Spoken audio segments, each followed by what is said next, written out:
दादी पोते के प्यार की अनोखी कहानी।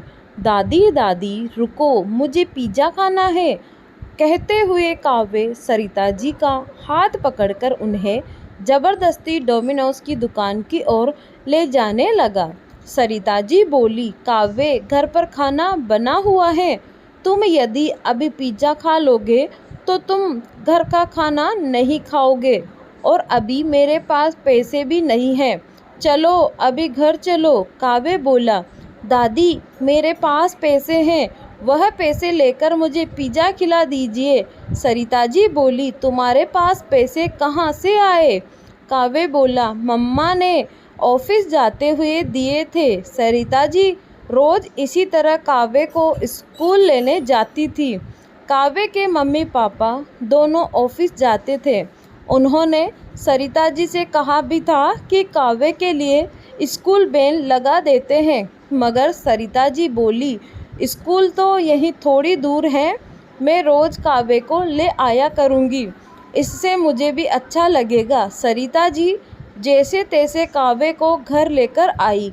काव्य घर आकर रोने लगा और गुस्से में उसने अपना बैग पटक दिया और बोला, मैंने कहा तो था दादी मेरे पास पैसे हैं, फिर भी आपने मुझे पिज़्ज़ा नहीं खिलाया।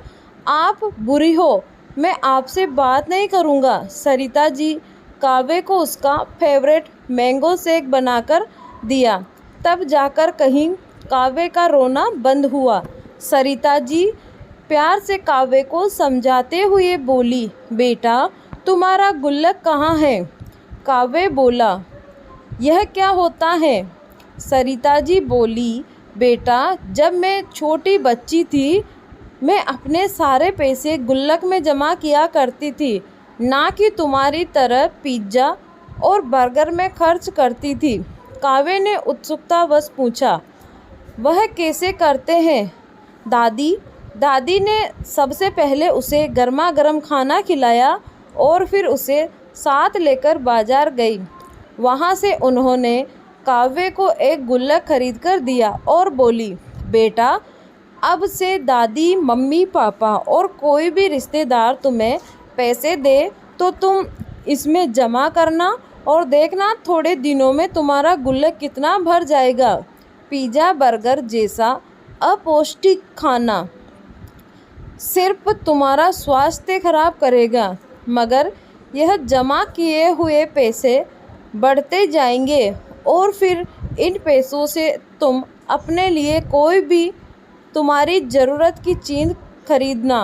क्यों, कैसा लगा मेरा आइडिया? काव्य को दादी की बात सुनकर बड़ी खुशी हुई और वह बोला, दादी आप भी जब छोटी बच्ची थी तो आप भी ऐसे पैसे जमा किया करती थी, फिर उन पैसों का आप क्या करती थी? सरिता जी बोली, हाँ बेटा, मैंने ढेर सारे पैसे जमा कर दिए और फिर एक दिन जब मेरी माँ को पैसे की ज़रूरत पड़ी तो मैंने उन्हें वह सारे पैसे निकाल कर दे दिए।